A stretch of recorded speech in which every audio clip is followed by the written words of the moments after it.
নমস্কার বন্ধুরা, আশা করি সবাই ভালো আছো অনেক। আজ আমি বেসন দিয়ে একদম নরম তুলতুলে মুখে মিলিয়ে যাওয়ার মতো একটা মিষ্টি বানাবো। তার জন্য এখানে নিয়েছি বেসন, কাজু বাদাম আর চিনি নিয়েছি। হাতের সামনে যে কোনো বাদাম থাকলেই নিতে পারো। নাম ধরে যে একটা যে কোনো বাদাম নিতে হবে এমন কোনো কথা নেই, যাই হোক হলেই হবে। বাদামগুলো আমি টুকরো টুকরো কেটে নিয়েছি। চিনিটা 500 গ্রাম চিনি আছে আর 200 গ্রাম বেসন আছে। 500 গ্রাম চিনির জন্য 200 বেসন হলেই হবে। এখানে যতটা চিনি আমি নিয়েছিলাম কড়ার মধ্যে দিয়েছি, ঠিক ততটা পরিমাণেরই জল দিতে হবে। জলটা দিয়ে চিনিটা এখানে গুলতে থাক, মানে মেশাতে থাক।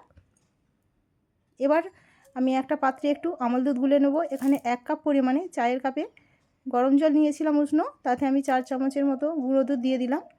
গুঁড়ো দুধটা মোটামুটি 5 থেকে 7 মিনিটের মতো ফেটিয়ে নিতে হবে।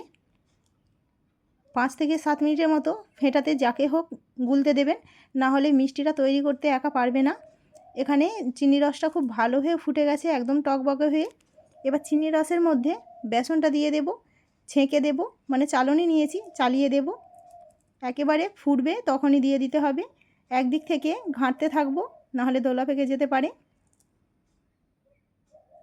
নাড়াচাড়া করা বন্ধ করা যাবে না, কিন্তু এভাবে নেড়ে চেড়ে যেতেই হবে, না হলে মিষ্টিটা খেতে একদম ভালো হবে না।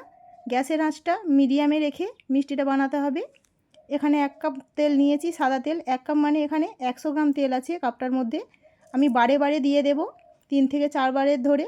স্বাদ মতো লবণ দিয়ে দিলাম, দিয়ে আবারও ফেটাতে থাকবো। তারপরে গোলা দুধটা দিয়ে দিলাম, মানে যে গুঁড়ো দুধটা গুলে রেখেছিলাম।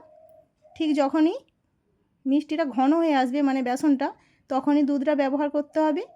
আবারও আমি শেষবারের মতো তেলটা দিয়ে দিয়েছি, দিয়ে খুব ভালোভাবে নেড়েচেড়ে দেখো কতটা ঘন হয়ে গেছে। ঠিক লাবানোর 2 মিনিট আগে এলাচ দানার গুঁড়ো করে রেখেছিলাম আমি 7 থেকে 8টা, দিয়ে দিলাম গুঁড়োটা, দিয়ে ভালো করে মিশিয়ে নিলাম। দেখো কতটা টাইট হয়ে গেছে। এবার একটা থালার মধ্যে আগে থেকে একটু তেল মাখিয়ে নিতে হবে, কারণ গরম অবস্থাতেই থালার মধ্যে মিষ্টিটা ঢেলে নেব। তেলটা খুব ভালো করে আমি মাখিয়ে নিচ্ছি একটা ব্রাশের সাহায্যে, হাত দিয়ে মাখলেও অসুবিধা নেই। মেখে নিয়েছি। এবার উপর থেকে আমি অর্ধেক কাজু বাদাম কুচিটা দিয়ে দেব। সবটা কিন্তু দিইনি, ছড়িয়ে ছড়িয়ে দিয়ে দিলাম। আর যে বাকি অর্ধেকটা আছে ওটা আমি মিষ্টিটার মধ্যে দেব, দিয়ে খুব ভালো করে মিশিয়ে নেব।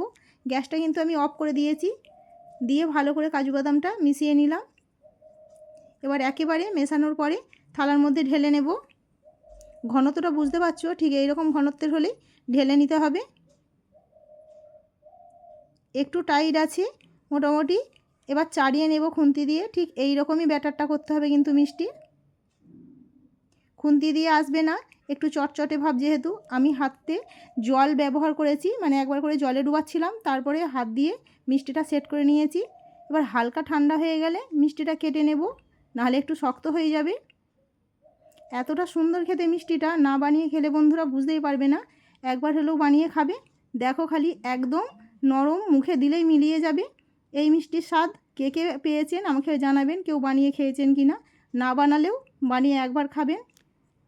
ভালো যদি লাগে আমার চ্যানেলের ভিডিওগুলো অবশ্যই সাবস্ক্রাইব করে নেবে নতুন বন্ধুরা, আর লাইক করবে, অনেক অনেক শেয়ার করবে। ধন্যবাদ।